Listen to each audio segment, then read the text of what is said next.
Students, we are on the topic cell structure and function, and now we study variety in cell of size of the cell. Cell की size में अभी हम लोगों ने shape में पढ़ा था, अभी साइज में वैरायटी क्यों होती है। तो cells are many different sizes, cell अलग अलग साइज की होती हैं। The cell in living organism may be as small as the millionth of meter. Cell क्या होती है लिविंग ऑर्गेनिज्म में, इतनी छोटी हो सकती है कि 1 मिलियन के मिलियंथ पार्ट यानी लाखवें पार्ट के बराबर भी हो सकती है, जिसको हम माइक्रोन में मेजर करते हैं। और इट में भी लार्ज एज फ्यू सेंटीमीटर, और ये इतनी बड़ी भी हो सकती है कि कई सेंटीमीटर तक हों। तो most of the cells are extremely small in size. तो ज़्यादातर सेल जो होती हैं बहुत ही ज़्यादा छोटी होती हैं, and hence can not be seen with the necked eyes, और इस वजह से जो है खुली आंखों के जरिए हम इसको देख नहीं सकते हैं। तो most of the cell found in the living organism have to be enlarged by using the microscope. तो ज़्यादातर सेल्स जो लिविंग ऑर्गेनिज्म में मिलती हैं उसको हम लोग बड़ा कर सकते हैं माइक्रोस्कोप से, ताकि हम उसको देख सकें। Bacteria cells are extremely small. तो बैक्टीरिया की जो सेल होती है वो बहुत छोटी होती है। Bacteria cells have the length of 0.1 micrometre to 0.5 micrometre. जो बैक्टीरिया के सेल की लेंथ होती है वो 0.1 माइक्रोमीटर से 0.5 माइक्रोमीटर के बीच होती है। Bacteria mycoplasma is the smallest cell having size, और उसकी साइज क्या है 0.1 माइक्रोमीटर। एक बैक्टीरिया माइकोप्लाज्मा है, उसकी जो सेल होती है वो सबसे छोटी होती है, और उसकी जो साइज है लेंथ है वो 0.1 माइक्रोमीटर होती है। Even the long cells are so thin and they can be seen only with a microscope. अब कह रहे हैं कि जो लंबी सेल्स होती हैं वो भी इतनी पतली होती है कि उनको हम माइक्रोस्कोप से ही देख सकते हैं। फॉर एग्जांपल मसल सेल्स जो एनिमल्स की होती हैं वो कुछ सेंटीमीटर तक लंबी होती हैं। नर्व सेल्स वो 1 मीटर से भी ज़्यादा लंबी होती हैं, बट वो इतनी पतली होती हैं कि हम उसको अपनी नेक्स्ट आई से नहीं देख सकते, खुली आंखों से नहीं देख सकते, माइक्रोस्कोप के ज़रिए ही देखते हैं। तभी आप पिक्चर देख रहे हैं, बैक्टीरिया का सेल है, और ये एक बर्ड का सेल है हैन, जो कि आपको लाइक हैंस एग, ये बहुत बड़ा सेल होता है और इसको आप आसानी से देख सकते हो बिना माइक्रोस्कोप के ही। So some of the cells are however big and can be seen easily with naked eyes। तो इस तरह से हमने देखा कि कुछ सेल ऐसी भी होती हैं जो बड़ी होती हैं और जिनको हम खुली आंखों से देख भी सकते हैं। तो बर्ड एग, चिड़िया का अंडा, ये बड़ी सेल्स होती हैं। Each egg of the bird is a single cell, और जितने भी एग होते हैं वो एक सिंगल सेल ही होता है। The hen's egg is a single cell, मुर्गी का अंडा एक सिंगल सेल है। और जबकि एग जो हैन का एग होता है वो क्वाइट बिग, बहुत बड़ा भी होता है।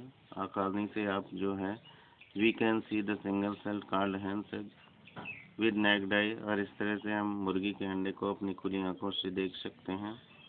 The biggest cell which can be seen with the naked eye is ostrich egg, और जो सबसे बड़ी सेल होती है जिसको हम अपनी आंखों से देख सकते हैं वो है ऑस्ट्रिच यानी शुतुरमुर्ग का अंडा। Ostrich egg can be much as 17 centimetre long. अब ऑस्ट्रिच का एग जो होता है वो 17 सेंटीमीटर लंबा होता है। ओके। इन ह्यूमन बॉडी, मनुष्य के शरीर में some blood cells are smallest, कुछ ब्लड सेल्स होती हैं कि बहुत छोटी होती हैं। The nerve cells are the longest, nerve की सेल सबसे लंबी सेल होती है। The size of the some of the common cells are given below, यहाँ पे कुछ कॉमन सेल्स की साइज यहाँ पे दिया है, जिसको मिलीमीटर में इन्होंने यहाँ शो किया, और इधर उसका माइक्रोमीटर है। तो हमने स्मॉलेस्ट सेल में आपको ऑलरेडी बता दिया था 0.1 माइक्रोमीटर। बैक्टीरिया माइकोप्लाज्मा, जो रेड ब्लड सेल है, liver cell, human egg, humming bird egg, hen egg, ostrich egg। तो बिगेस्ट सेल हमारा ऑस्ट्रिच एग है। ओके, तो the size of the cell has no relation with the size of body of the animal और plant. तो कह रहे हैं कि किसी भी एक का साइज, सेल का साइज ये नहीं डिसाइड करता है कि उस एनिमल का साइज या प्लांट का साइज कितना बड़ा होगा, इससे उसका कोई रिलेशन नहीं है। Elephant is a very big animal whereas rat is quite a small animal। Elephant बहुत बड़ा होता है जबकि चूहा बहुत छोटा होता है। So it is not necessary that the cell of elephant be much bigger than those in the rat। ये जरूरी नहीं है कि हाथी का जो सेल है वो चूहे के सेल से ज़्यादा बड़ा हो। The cell of is related to its function। Cell का संबंध उसके फंक्शन से होता है, उसके क्रियाकलाप से होता है। क्या the nerve cell both in elephant and rats are long and branched. तो हाथी या चूहे दोनों के अंदर जो नर्व सेल होगी वो लंबी और ब्रांच में बटी हुई होगी, और दोनों का ही जो फंक्शन होगा सेम होगा, वो ट्रांसमिट करेंगे मैसेज को, यानी इलेक्ट्रिकल इम्पल्सेस को ब्रेन तक। Now cell, tissue, organ system and organism. Okay, तो सेल्स क्या होती हैं? Cell is the smallest unit of life which has the definite structure and perform a specific function. तो ये सेल का डेफिनेशन है कि सेल जो होता है हमारी लाइफ का सबसे छोटा इकाई होता है, जिसका एक निश्चित आकार होता है और जो एक स्पेशल कार्य को करती है। All the cells of the multicellular organism are not similar. पहले भी हम बता चुके हैं कि सभी सेल्स जो होती हैं मल्टीसेलुलर ऑर्गेनिज्म की सिमिलर नहीं होती हैं, अलग अलग होती हैं। अलग अलग काम के हिसाब से वो स्पेशलाइज्ड सेल होती हैं, है ना। कुछ सेल रिलैक्स करते हैं, कुछ कॉन्ट्रैक्ट करते हैं, कुछ फोटोसिंथेसिस करते हैं, कुछ जो है फूड मेकिंग करती हैं। तो इस तरह से अलग अलग सेल्स होती हैं एनिमल्स और प्लांट्स में। नाउ टिश्यूज क्या? तो multicellular organism is made of millions of cells. ये बता दिए पहले। The group of similar cells which work together to perform a particular function is called tissue. एक ही प्रकार के सेल मिल के जब एक ही प्रकार के कार्यों को करते तो हम उसको बोलते हैं टिश्यू। तो जैसे यहाँ मसल सेल था, सिंगल सेल था, अभी मसल सेल मिल के कई मसल सेल मिल गए, तो ये मसल टिश्यू बन गया आपका। ओके, तो ये मसल टिश्यू क्या करते हैं? मूवमेंट में हेल्प करते हैं हम। इसी तरह से फोटोसिंथेटिक टिश्यू हो जाते हैं। ओके, आगे ऑर्गन्स क्या होते हैं? An organ is the collection of different tissues which work together to perform a particular function in the body of an organism। Organ means अंग।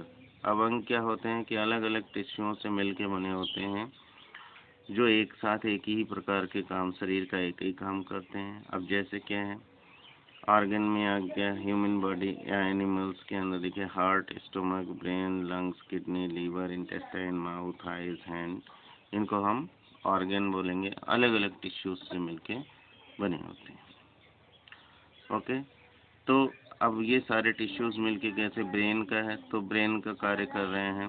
द फंक्शन ऑफ हार्ट क्या है? ब्लड पंप करना है body में चारों तरफ।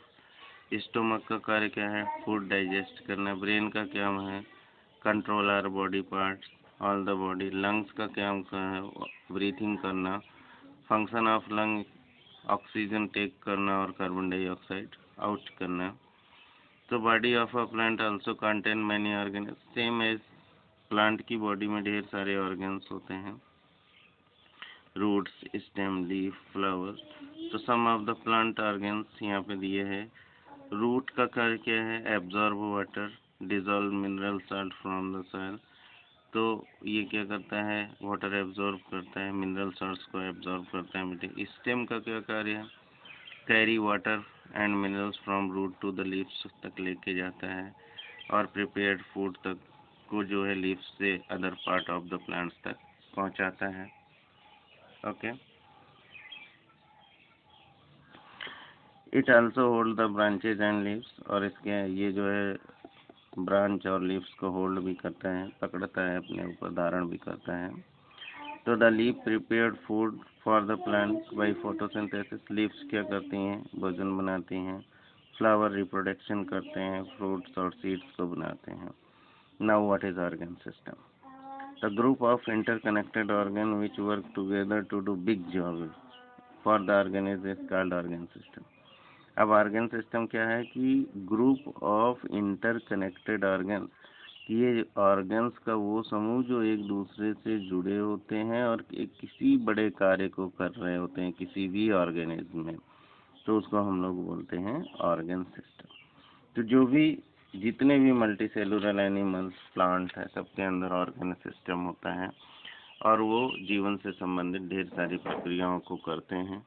तो for example जैसे हमारे यहाँ digestive system, respiratory system, circulatory system, nervous system, excretory system, reproductive system, ये सारे आपके ऑर्गन सिस्टम हो गए। Okay, muscular system, skeleton system, और ये अलग अलग कार्यों को, each system perform the specific function for the body. अलग अलग जो सिस्टम होता है वो अलग अलग कार्य बॉडी के लिए कर रहा होता है। अब डाइजेस्टिव सिस्टम क्या करता है? फूड को ब्रेक डाउन करता है सिंपल सब्सटेंसेस में और एब्जॉर्ब करता है। ओके, डाइजेस्टिव सिस्टम में मेन कौन कौन से? माउथ है, ऑइसोफेगस है, स्टोमक है, small intestine, large intestine, rectum, anus, ढेर सारे ऑर्गन्स हैं। इसी तरह से प्लांट में दो मेन ऑर्गन सिस्टम होते हैं, root system and shoot system. Root system में वेरियस टाइप की रूट्स होती हैं, और जबकि शूट सिस्टम में क्या होता है? आपका स्टेम, लीव्स, फ्लावर और फ्रूट्स होती हैं। ओके, रूट सिस्टम का कार्य क्या है? वो एब्जॉर्ब करता है वाटर एंड मिनरल्स को। Okay, now organism. अब ऑर्गेनिज्म क्या होता है? An organism is an animal or a plant which can exist on its own. अब ऑर्गेनिज्म क्या होता है? एक ऐसा एनिमल और प्लांट होता है जो अपने आप ही एग्जिस्ट करता है। An organism is made of many different organ system, और ये ऑर्गेनिज्म जो होता है ढेर सारे अलग अलग ऑर्गन सिस्टम को मिला के बना होता है, which work together to perform all the function necessary for maintaining life. और ये जो सारे ऑर्गन सिस्टम एक साथ मिलके वो सारी प्रक्रियाएं करते हैं जिससे कि जीवन चलता रहे, यानी जीवन बना रहे। तो ह्यूमन बीइंग क्या है? ये एक ऑर्गेनिज्म है। ओके, और इसमें ढेर सारे ऑर्गन सिस्टम हैं। अभी आपने हमको बताया digestive system, respiratory system, circulatory system, nervous system, excretory system, reproductive system, muscular system, skeleton system, ये सारे सिस्टम मिलके ह्यूमन बीइंग्स को बना रहे हैं। ठीक है, ठीक सेम इसी तरह से a dog, a bird, neem tree, mango tree, root plant, सब के सब ऑर्गेनिज्म जो होता है ढेर सारे ऑर्गन सिस्टम से मिलके बने होते हैं जो कि एक साथ काम करते हैं। तो multicellular organism are built like this.